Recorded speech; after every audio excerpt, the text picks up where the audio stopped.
Lewis, let's keep this rolling, though. And I told you before the start of the show today, so you have no clue which direction I'm going to go with this. No. The best offseason move that the Panthers have made beyond drafting Bryce Young, number 1 overall, the number 1 overall quarterback, is this. The Panthers picking up the 5th-year option for Derek Brown. Reason being, you pair him with Brian Burns, who they could have traded for 2 first-round picks last season. It all starts up front. It's a line of scrimmage game. So you're getting a player this upcoming season in Brown for $11.6 million. If he plays at a Pro Bowl level, that's going to be a bargain.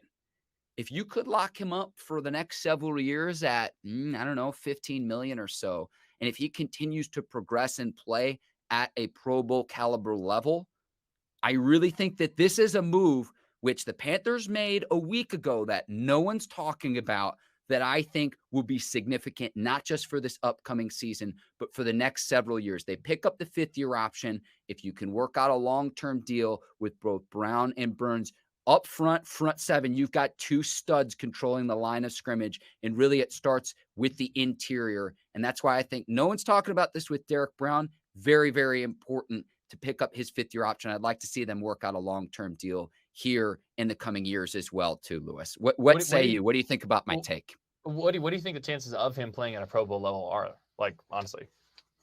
I mean, look at each year, his production has gotten better and better and better and better, and he posted career highs. And it's like, I'd have to look. I believe it's either tackles or tackles for loss where he ties a franchise record from the 2022 season. So the production and the statistical output is there.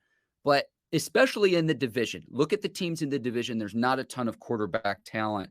And if that's the case, okay, we've got to stop the run then. We need some dogs in the front 7. I think it's high because of the division that you play in, and there's going to be more premium on stopping the run as well. And with Burns as well off the edge.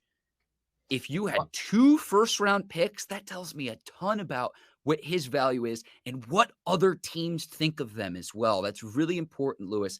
I don't know why more people aren't talking about this, but you have potential 2 cornerstones defensively. If you can get them under contract beyond this upcoming season, have those 2 guys in the front 7.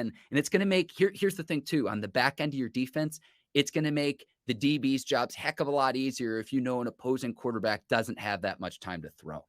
My main concern would be like the transition to the 3-4, right? Because you're going to be asking a lot more of your 3 down linemen there. They're going to kind of be having to be playing different gaps, be playing just different kind of situations in general. So that would be my main concern. But sure, I personally, because like you said, I did not know where you were going to go with this, so I picked what I perceived to be the most underrated movement in the offseason for the Panthers. Would you like lay it on me, Lewis? Lay it on me. So I'm gonna go with Von Bell signing safety. Okay. From Cincinnati, or played in Cincinnati previously. You love the Bengals. I do. You love the Bengals. No. Let me tell you why. I didn't pick Hayden Hurst. Okay, I did not pick Hayden Hurst for a reason. As I knock my headphone out of my ear because I'm getting so excited thinking about the Cincinnati Bengals. But here's why I think Von Bell. Okay. So what he allows to do is he takes he allows the other defensive backs to essentially be able to do more, to focus a little bit less on that coverage in the back end of things because he's so consistent. He started every single game in Cincinnati. I think he only missed a couple of games with the Saints. Remember, he did play for the Saints, so he has some familiarity with the NFC South. And he essentially he's someone who is able to almost serve as like a game manager, a calming presence back on the back end of things. I think that will go a long way for their defense. I'm more so like this year and next year. I do worry because Von Bell is going to be, turning 30 here shortly. He's going to be a little bit older, especially at the tail end of this contract. But I think early on, if the Panthers want to make moves and continue to get better, Von Bell was a major player in Cincinnati's rise to prominence.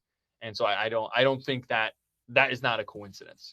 And I think it's part of the reason why you can go and get a guy like that. Jeremy Chin, I think, is going to be someone who's probably going to have a much better year next year because he's going to be able to play a little bit closer to line of scrimmage, allow himself to do a little more playmaking. Jesse Bates over in Cincinnati is a safety now in Atlanta in the division.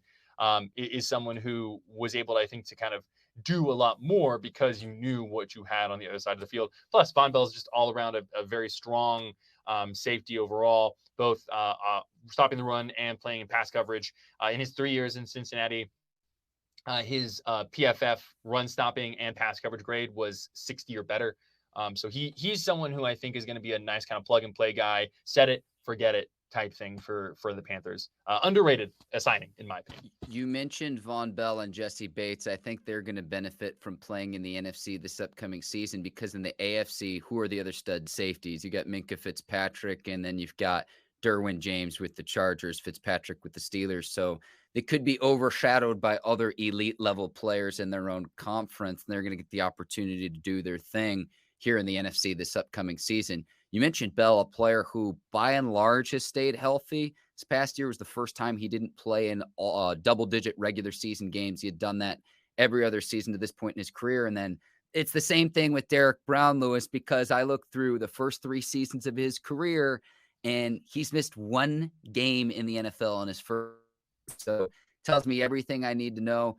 Old slogan, the best ability is availability. Both players have demonstrated the ability to do that consistently throughout the duration of their careers. So this Panthers defense, I'm telling you, Lewis, we're going to be obsessed with the quarterback play. It's probably what we're going to lead a lot of shows with. It's what we led today with, but don't discount that defense either. And I think the addition of Bell and then Derek Brown and the Hosses up front and just getting after quarterbacks and opposing running backs in the backfield, living behind the line of scrimmage, Lewis. That's where I want to see all of those players for the Panthers this upcoming season.